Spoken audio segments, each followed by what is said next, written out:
हरे कृष्णा। मैं राधिका प्राण वल्लभ देवी दासी आपका स्वागत करती हूँ राधा कश्यप चैनल में। और आज का हमारा जो टॉपिक है वो बहुत दिनों से लोगों के प्रश्न आ रहे थे कि हमने तो किसी के साथ बुरा किया नहीं, या लोग सोचते हैं कि हम तो कभी किसी के साथ बुरा किया नहीं पर हमारे साथ में बुरा क्यों हो रहा है। तो आज का हमारा टॉपिक है कि अच्छे लोगों के साथ में बुरा क्यों होता है। तो बहुत लोगों के मन में प्रश्न ये उठता है, बहुत लोगों के नहीं, हर किसी के मन में यही प्रश्न उठता है कि हमने किसी के साथ बुरा तो नहीं किया, हम तो हमेशा हर किसी के साथ अच्छा ही करते आए हैं, लेकिन हमारे साथ बुरा ही बुरा होता जा रहा है। किसी का भला करते हैं तो भी हमारे साथ बुरा हो जाता है। हम चाहे किसी के साथ कुछ ना ही करें और सबका अच्छा करते करते हमारे साथ ही बुरा हो जाता है। तो ये बहुत सारे प्रश्न लोगों के मन में रहते हैं कि हम तो अब भक्ति कर रहे हैं फिर भी हमारे साथ बुरा हो रहा है, और हम सबकी सेवा कर रहे हैं तब भी हमारे साथ बुरा हो रहा है, या हमें कोई धोखा दे के चला गया है, या हमने उनकी सहायता करी थी उन्होंने हमारे पैसे ले लिए। ये दुनिया भर की चीज़ें, मतलब बहुत सारे प्रश्न लोगों के मन में रहते हैं। अच्छे लोगों के साथ में बुरा क्यों होता है? तो श्रीमद् भगवत गीता के 4थे अध्याय का 17वां श्लोक है, कर्मणा ही अपि बोधव्यम च विकर्मणा अकर्मणा च बोधव्यम गहना कर्मणा गति। तो हम अब देखते हैं कि गहना कर्मणो गति, कर्मों की गति अत्यंत गहन है। हमारे पूर्व जीवनों में क्या क्या कर्म किए थे हमें नहीं पता। हमने पूर्व जन्म में हमने क्या क्या कर्म किए थे हमें नहीं पता है, लेकिन भगवान को तो सब पता है। तब उनके कर्म फल संचित होकर अब इस जीवन में के प्रारब्ध रूप में हमें भुगतने पड़ रहे हैं। तो जो हम पहले करके आए हैं कर्म वो हमें भुगतने पड़ रहे हैं, और हमें नहीं पता कि हम क्या कर्म करके आए हैं और क्या नहीं। तो वो प्रारब्ध के रूप में अब हमें भुगतने पड़े हैं। जैसे एक अनाज का कोठार जो होता है उसमें अन्न, जो सबसे पहले अन्न डाला जाता है वही अन्न नीचे निकलते समय सर्वप्रथम बाहर आता है, और जो अन्न अभी डाला जा रहा है वह अंत में आएगा। तो उसी प्रकार अच्छे व्यक्ति ने पूर्व काल में अवश्य ही कुछ बुरे कर्म किए होंगे। तो जिनके साथ में बुरा हो रहा है उन्होंने पूर्व जन्म में कहीं ना कहीं कोई जन्म में बुरे कर्म किए होंगे, इस वजह से उन्हें ये सब भुगतना पड़ रहा है, इसलिए उनके साथ में बुरा हो रहा है। अभी वो अच्छे कर्म कर रहे हैं तो भविष्य में उन्हें अच्छे फल मिलेंगे। इसलिए हमें ये भी नहीं सोचना है कि हम अच्छे कर्म करेंगे तो हमारे साथ अच्छा होगा, नहीं। तो सिर्फ हमें कृष्ण की सेवा करनी है। जो गुरु आदेश देते हैं हमें गुरु के आदेशों का पालन करना है, अन्य किसी की बातों में जाना ही नहीं है। तो जब हम अच्छे कर्म करेंगे, जैसे कि एक पूर्व पहले क्या होता था, एक कोठार होता था, तो उसमें क्या रहता था कि जैसे एक उसमें हम गेहूँ डालते हैं, गेहूँ इकट्ठा करते हैं, तो वो गेहूँ जो पहले डालते हैं वो सबसे नीचे चला जाएगा और सर्वप्रथम निकलेगा, और जो सबसे बाद में डालेंगे, जो अब लास्ट में डालेंगे, वो लास्ट में निकलेगा। इसलिए हम पूर्व जन्म में क्या क्या कर्म किए थे हमें नहीं पता, भगवान को तो सब पता है।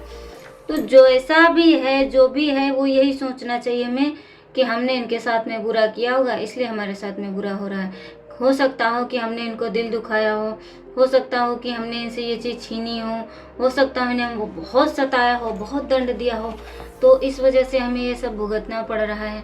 हमें यही सोचना चाहिए और भगवान पर विश्वास करना चाहिए कि, और ये सोचना चाहिए कि हम कृष्ण और गुरु के प्रति अगर शरणागत जरा सा भी हुए हैं ना, तो उनकी कृपा और करुणा के कारण हमें ये जो भुगत रहे हैं ये कम होके मिल रहा है। अन्यथा हमारे साथ ये बहुत बुरा कर सकता था, हमें बहुत बड़ा दंड भुगतना पड़ सकता था। इस वजह से भगवान, जैसे हम बीमार होते हैं तो पहले तो बहुत सारी दवाइयाँ खानी पड़ती हैं, लेकिन जब हम डॉक्टर के निर्देशन में उन दवाइयों का सेवन करते हैं तो धीरे धीरे बीमारी कम होती जाती है और हमें हमारी दवाइयाँ भी कम होती जाती हैं। तो ऐसे ही है, जब हम भगवान के प्रति समर्पित हो जाते हैं, गुरु के प्रति समर्पित हो जाते हैं, वैष्णव भक्तों के संग में रहते हैं, उनका संग ग्रहण करते हैं, तो जो हमारी बहुत बड़ी विपत्ति आने वाली होती है, मान लो कि आज हमारे ऊपर 50 किलो का पत्थर गिरने वाला है, तो हम भगवान की शरण में जाते हैं, तो वो 50 किलो का पत्थर 50 किलो की रुई में हो जाता है।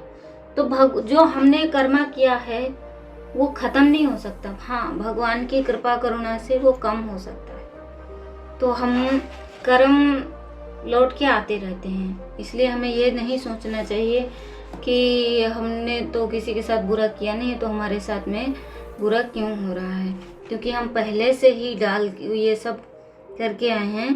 तो कर्म कितने प्रकार के थे? 3 प्रकार के। एक क्रियामान, जो कर्म जीव वर्तमान में कर रहा है, उसके कर्मफल क्रियामाण बनते जा रहे हैं, भविष्य में उसे भुगतने पड़ेंगे। तो क्रियामाण किसको कहते हैं? जो हम अभी कर्म कर रहे हैं वो संचित होते जा रहे हैं, वो हमें भविष्य में भुगतने पड़ेंगे।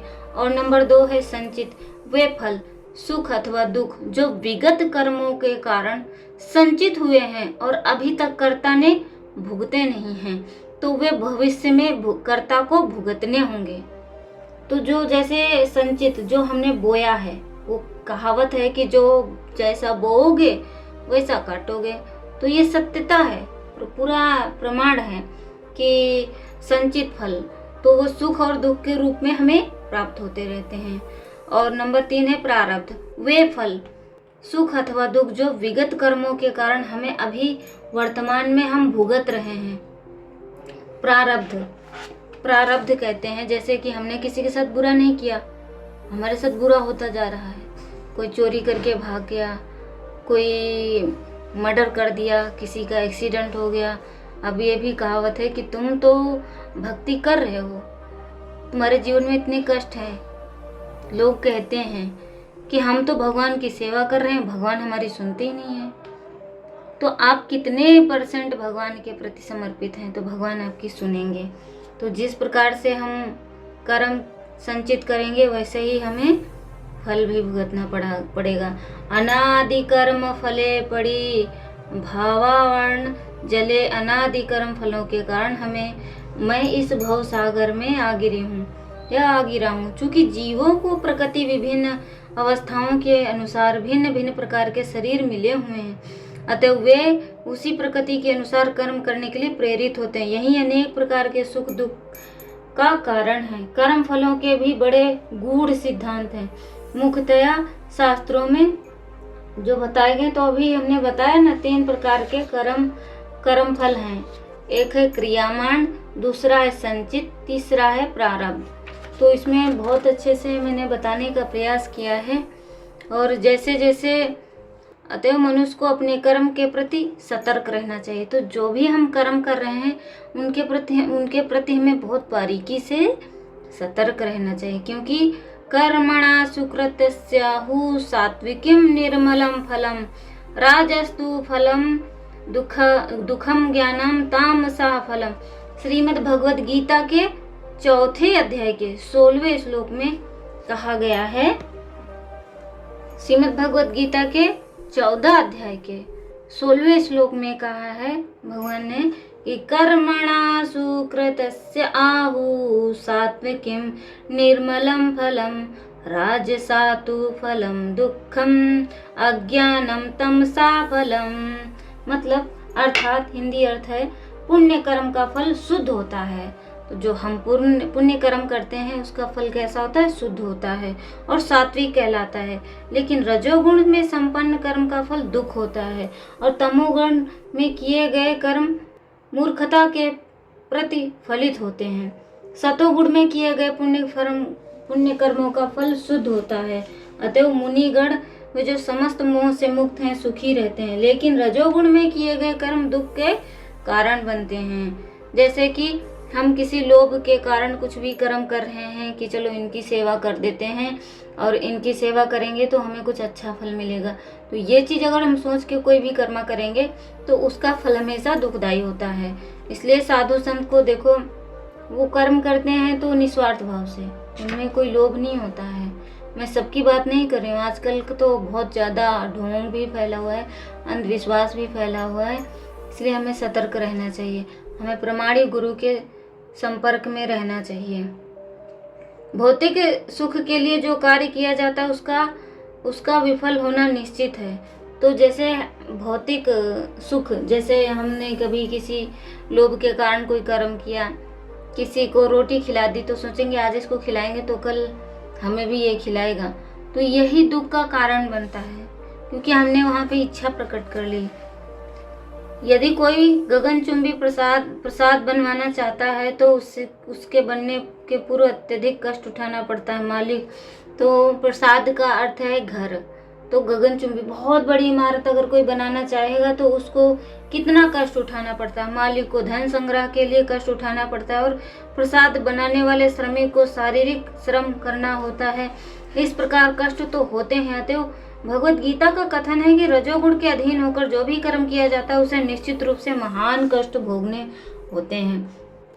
इससे यह मानसिक तुष्टि हो सकती है कि मैंने मकान बनवाया, इतना धन कमाया, लेकिन यह कोई वास्तविक सुख नहीं है कि जहाँ तक तमोगुण का संबंध है कर्ता को कुछ ज्ञान नहीं रहता। अतः उसके समस्त कार्य का समय दुखमय, यद्यपि माया के वशीभूत होकर वे इसे नहीं समझ पाते हैं। पशुओं का वध भी तमोगुण के कारण है। पशु बधिक क्या नहीं जानते कि मनुष्य में इस पशु को ऐसा शरीर प्राप्त होगा जिससे वह उसका वध करेगा। यही प्रकृति का नियम है। तो जो लोग पशु का वध करते हैं उनको ये नहीं पता है कि वो अगले जन्म में पशु बन के आएंगे तो ये इनका वध करेगा।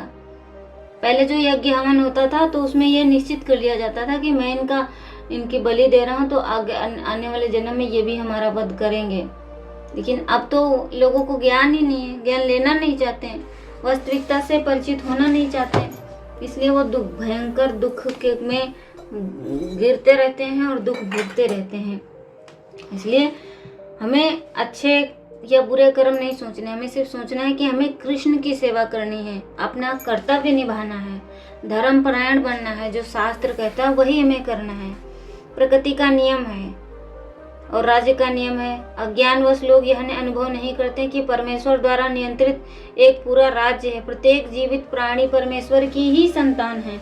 उन्हें एक चींटी तक का मारा जाना सहन नहीं है। इसके लिए मनुष्य को दंड भोगना पड़ता है। अतः स्वाद के लिए पशु वध में रत रहना घोर अज्ञान है। मनुष्य को पशुओं के वध की आवश्यकता नहीं है, क्योंकि ईश्वर ने अनेक अच्छी वस्तुएं प्रदान कर रखी हैं। यदि कोई किसी कारण मांसाहार करता है तो यह समझना चाहिए कि वह अज्ञानवश ऐसा कर रहा है, वो अपना भविष्य अंधकार में बना रहा है। यदि कोई सचमुच भव बंधन से मुक्त होना चाहता है तो उसे कर्म, अकर्म तथा विकर्म के अंतर को समझना होगा। कर्म, अकर्म तथा विकर्म के विश्लेषण की आवश्यकता है, क्योंकि यह अत्यंत गहन विषय है। कृष्ण भावनामृत को तथा गुणों के अनुसार कर्म को समझने के लिए परमेश्वर के साथ अपने संबंध को जानना होगा। तो हम कौन हैं, हम यहाँ क्यों आए हैं, हमें क्या करना चाहिए, हमें और कैसे करना चाहिए, ये चीज़ें मन में जिज्ञासा होनी चाहिए और ईश्वर के साथ अपना संबंध वापस स्थापित करना चाहिए। दूसरे शब्दों में जिन्होंने यह भली बात समझ लिया है कि वह जानता है कि जीवात्मा भगवान का नित्य दास है और फलस्वरूप उसे कृष्ण भावनामृत में कार्य करना है। संपूर्ण भगवत गीता का यही लक्ष्य है। इस जीवन के विरुद्ध सारे निष्कर्ष, परिणाम, विकर्म तथा निषिद्ध कर्म है। इसे समझने के लिए मनुष्य को कृष्ण भावनामृत के अधिकारियों की संगति करनी होती है और उनके रहस्य को समझना होता है। यह साक्षात भगवान से समझने के समान है, अन्यथा बुद्धिमान से बुद्धिमान मनुष्य भी मोहग्रस्त हो जाएगा। हमारे लिए और दूसरों के लिए अभी और परिणाम में किस कर्म का क्या फल होता है यह समझना बहुत ही कठिन है। किसी कर्म को करने से मनुष्य अपना हित समझता है। किसी भी कार्य को करने से मनुष्य सोचता है कि ये इसी में मेरी भलाई है।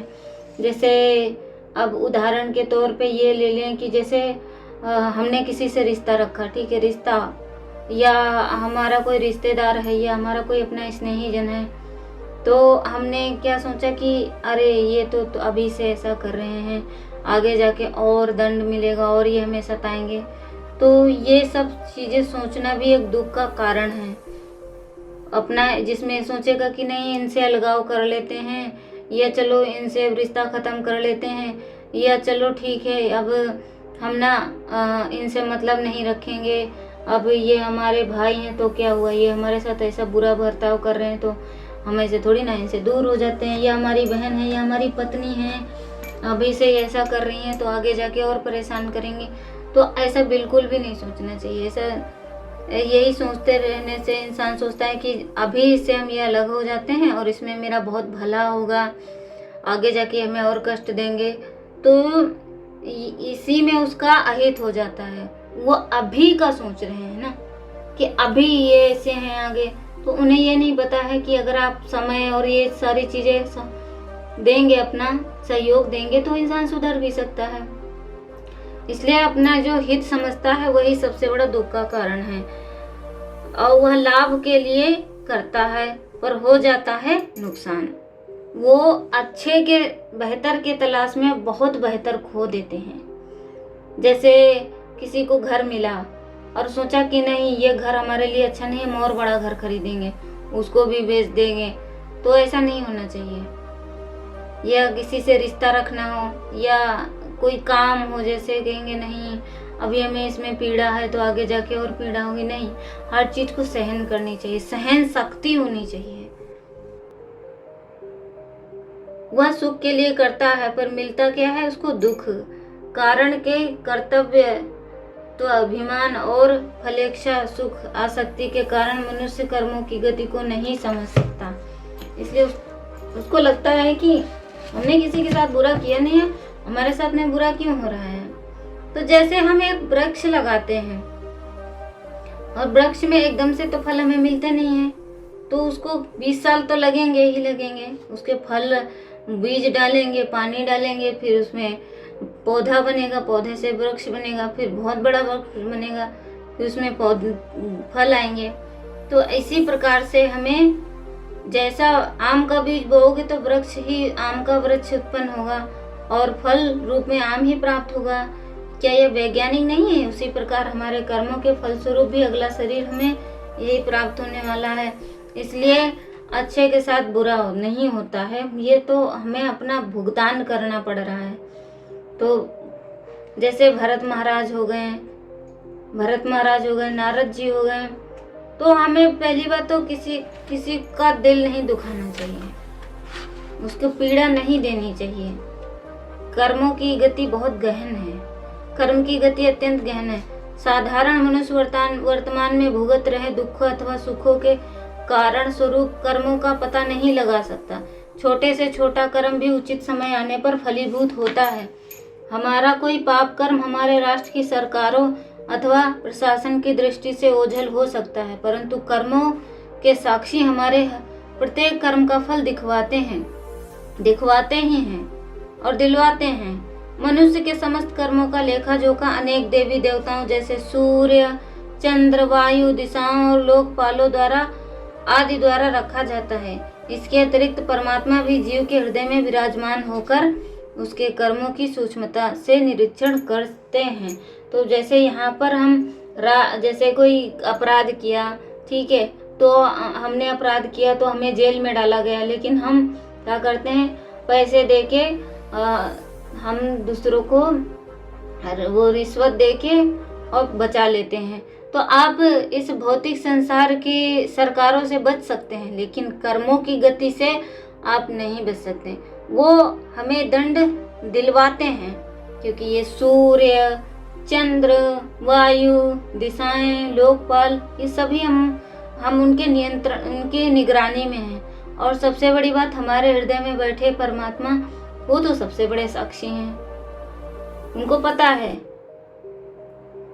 अब ये सारी चीजें हैं श्रीमद् भागवतम के 6ठे स्कंद के पहले अध्याय के 42वें श्लोक में है कि सूर्य, अग्नि, आकाश, वायु, सूर्य, अग्नि, खम, मारुदेवा, सोमा, संध्या, वाहिनी, दिशा का कमकु स्वयं धर्म इति हुयते देहस्य साक्षिणः। सूर्य, अग्नि, आकाश, वायु, देवगण, चंद्रमा, संध्या, दिन, रात, दिशाएं, जल, स्थल तथा स्वयं परमात्मा, ये सभी जीव के कार्यों के साक्षी हैं। तो हम सोचते हैं कि दरवाजा बंद कर लें, या अर्थात मेरा कहने का तात्पर्य है कि हम अपनी दृष्टि में चाहे कितने भी अच्छे बन लें, लेकिन ये तो सब साक्षी होते हैं कि हमने किसी के साथ क्या व्यवहार किया है, क्या व्यवहार नहीं किया है। तो हमारा हृदय जानता है ना। सामने वाला तो अपनी सच्चाई प्रस्तुत करके निकल लेता है, उसको ये तो नहीं पता ना, वो कर्मों की गति गहन को समझता ही नहीं है। बड़ा गूढ़ रहस्य है, वो समझेंगे भी नहीं। इसलिए हमें क्या करना है, हमें सिर्फ कृष्ण की शरण में जाना है और गुरु की शरण में जाना है, प्रमाणिक गुरु की शरण में। वो आपके हर दुख को काट देंगे। और इतनी अच्छे से भक्ति करनी, इतनी अच्छे से भगवान की सेवा करनी है कि स्वयं भगवान भी आ जाए लेने आपको। फिर जब सृष्टि बनाने वाले ने कहा है कि दुखालयम अशाश्वतम, तो हम कौन से सुख की कल्पना यहाँ पे कर सकते हैं। कहीं भी सुख नहीं है इस संसार में। जो सोचे कि यहाँ पे सुख है, हम सुखी हो जाएंगे, हम ये कर लें, हम बड़ी गाड़ी खरीद लें, हम बड़ा घर खरीद लें, पर यहाँ पे सुख नहीं है, कहीं भी सुख नहीं है। तो जैसे जब एक दवाई बनाने वाले डॉक्टर ने कहा कि इस दवाई से आपको नुकसान है, इस दवाई से आपको आराम नहीं है, और फिर भी हम क्या कह रहे हैं, खा रहे हैं, कह रहे नहीं इससे आराम हो जाएगा, इससे मैं सुखी हो जाऊंगी, इससे मैं ठीक हो जाऊंगी। नहीं, ये तो मूर्खता है। जब सृष्टि बनाने वाले ने कहा कि दुखालयम अशाश्वतम, ये संसार दुखों का घर है, यहाँ पे सुख नहीं है, तो हम कौन सा सुख ढूंढें। बड़ी गाड़ी खरीद लेंगे, सुखी हो जाएंगे, बड़ा घर बनवा लेंगे, सुखी हो जाएंगे, इतने पैसे कमा लेंगे, सुखी हो जाएंगे। नहीं, ये सुख नहीं है, ये तो लोभ है। लोभा पापस्य कारणम, लोभ पाप का कारण है। इसलिए हमें क्या करना है, हमें तो सिर्फ जो जिम्मेदारी दी गई है उस जिम्मेदारियों को निभाते हुए अपने धाम को जाना है। लेकिन हम क्या कर रहे हैं, यहाँ पृथ्वी पर लकीर खींच रहे हैं, ईंट पे ईंट रख के जोड़ रहे हैं और फिर उस पर स्वामित्व भाव जता रहे हैं। इस वजह से भी दुख भोग रहे हैं कि अपने ये शरीर को सुख पहुंचाने के लिए पहले मनुष्य कितना दुख झेलता है, बहुत दुख।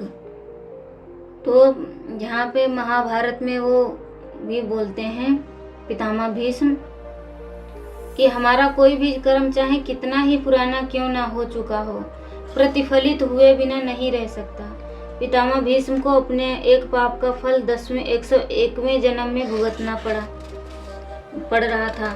अतः इससे सिद्ध होता है कि कर्मों की गति गहन है और कर्म फल से बचना असंभव है। चूंकि कर्म की बारीकियां अत्यंत सूक्ष्म है, अतः मनुष्य को कर्मों के विषय में पूर्ण ज्ञान प्राप्त करना चाहिए और तब सतर्कता पूर्वक प्रत्येक कर्म फल करना चाहिए। कर्म की बारीकियों को समझना अत्यंत कठिन है, अतः मनुष्य को चाहिए कि वह ठीक से जाने कि कर्म क्या है। तो हमें अपने कर्मों के बारे में जानना चाहिए। मीराबाई कहती हैं कि कर्म फलों का भागीदार कोई नहीं होता, प्रत्येक जीवात्मा को अपने कर्म स्वयं ही भोगने पड़ते हैं। एक पत्थर के दो टुकड़े, दोनों की गति भिन्न भिन्न। एक पत्थर के टुकड़े से भगवान की मूर्ति बनाई गई जिसकी सभी पूजा करते हैं, उन्हें भेंट अर्पित करते हैं और आशीर्वाद प्राप्त करते हैं। वहीं दूसरा टुकड़ा पहुंचा धोबी के घाट पर, जहां उस पर निरंतर कपड़े पटक पटक कर पिटाई होती है। इसी प्रकार एक ही गाय के दो बछड़े, एक बछड़ा बना शिव जी की सवारी जिसको लोग पूजा करते हैं और अच्छे खाद्यान्न खिलाते हैं, और दूसरा बना कोल्हू का बैल जिसको दिन भर कड़े परिश्रम के बाद थोड़ा सा सूखा सा चारा मिलता है। अतः कर्मों की गति गहन है, मनुष्य को अपने द्वारा किए गए कर्मों के प्रति सावधान रहना चाहिए। उपरोक्त ये सारे बिंदु जो बताए हैं उन पर ध्यान देना चाहिए। जिस प्रकार मीराबाई जोर दे रहे हैं कि कर्मों का संगी कोई नहीं है, हमारे कर्मों के फल हमें स्वयं ही भुगतने होंगे, इन्हें हमसे कोई साझा नहीं कर सकता, फल हमें स्वयं ही भुगतने होंगे। और इस संदर्भ में महर्षि वाल्मीकि की कथा बड़ी प्रचलित है। महर्षि वाल्मीकि महर्षि बनने से पूर्व वाल्मीकि रत्नाकर के नाम से जाने जाते थे तथा परिवार के पालन हेतु लोगों को लूटा करते थे। एक बार उन्हें निर्जन वन में नारद मुनि मिले तो रत्नाकर ने उन्हें लूटने का प्रयास किया। तब नारद मुनि ने रत्नाकर से पूछा, तुम यह पापमय कार्य किसके लिए करते हो? इस प्रकार रत्नाकर ने जवाब दिया, अपने परिवार को पालने के लिए। इस प्रकार नारद ने प्रश्न किया, तुम जो भी अपराध करते हो और जिस परिवार के पालन के लिए तुम इतने अपराध करते हो, क्या वह तुम्हारे पापों का भागीदार बनने के को तैयार होंगे? इस प्रश्न का उत्तर जानने के लिए रत्नाकर नारद को पेड़ से बांधकर अपने घर लाया। घर जाकर उन्होंने अपने परिवार के सदस्य से प्रश्न किया, मैं राहगीरों को और दूसरे लोगों को लूटकर तुम सभी घर वालों का पालन पोषण करता हूँ। भविष्य में जब मुझे इस पाप का कर्म के लिए दंड मिलेगा तो क्या तुम मेरे पाप कर्म के भागीदार बनोगे? रत्नाकर यह जानकर स्तब्ध रह गए कि परिवार का कोई भी सदस्य उनके पाप का भागीदार बनने को तैयार ही नहीं है। लौटकर उन्होंने नारद मुनि के चरण पकड़ लिए। तब नारद मुनि ने कहा, हे रत्नाकर, यदि तुम्हारे परिवार के सदस्य इस कार्य में तुम्हारे भागीदार नहीं बनना चाहते तो क्यों उनके लिए यह पाप करते हो? इस प्रकार नारद ने इन्हें कर्मों के सिद्धांत से परिचित करवाया और उन्हें राम नाम के जप का उपदेश भी दिया, परंतु रत्नाकर राम का नाम उच्चारण नहीं कर पाते थे। तब नारद मुनि ने विचार किया करके उनसे मरा मरा जपने के लिए कहा। मरा मरा रटते रटते यही राम राम हो गया और निरंतर जप करते हुए वह ऋषि वाल्मीकि बन गए। निष्कर्ष यह है कि जीवात्मा एवं कर्मों का संबंध शाश्वत है।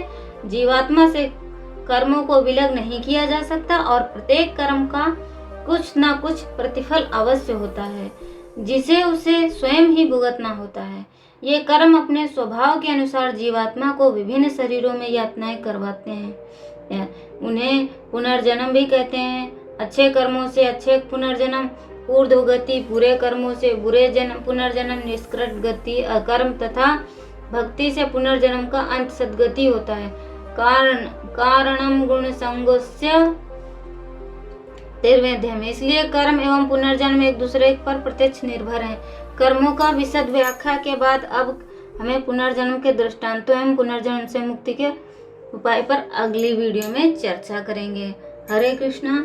कैसा लगा आपको और क्या सीखा आपने, क्या समझा, मुझे कमेंट करके अवश्य बताएं ताकि मेरा और उत्साह बढ़े और मैं आप लोगों के लिए कुछ अच्छी वीडियो ला सकूं, कुछ अच्छी जानकारी दे सकूं और जिससे कि आपको ये ना लगे कि हमने सबके साथ अच्छा किया और हमारे साथ बुरा हुआ। तो ये चीज़ें आपके माइंड से निकलनी चाहिए। इसलिए हरे कृष्णा। आप लोग सुनिए और मेरा उत्साह बढ़ाइए। आप लोगों का बहुत बहुत धन्यवाद। हरे कृष्णा। नमो विष्णुपादाय कृष्ण प्रेष्ठाय भूतले श्रीमान कृतुदास अधिकारी नामने। नमो विष्णुपादाय कृष्ण प्रेष्ठाय भूतले श्रीमते भक्ति वेदांत स्वामी नीति नामने। नमस्ते सरस्वती देवे गौरवाणी प्रचारिणे निर्विशेष शून्यवादी पश्चाति देश तारिणे। वाञ्छाय कलुतरभ्यश्च कृपा सिंधु भयवच पतितानां पावनेभ्यो वैष्णवेभ्यो नमो नमः। हरे कृष्ण हरे कृष्ण।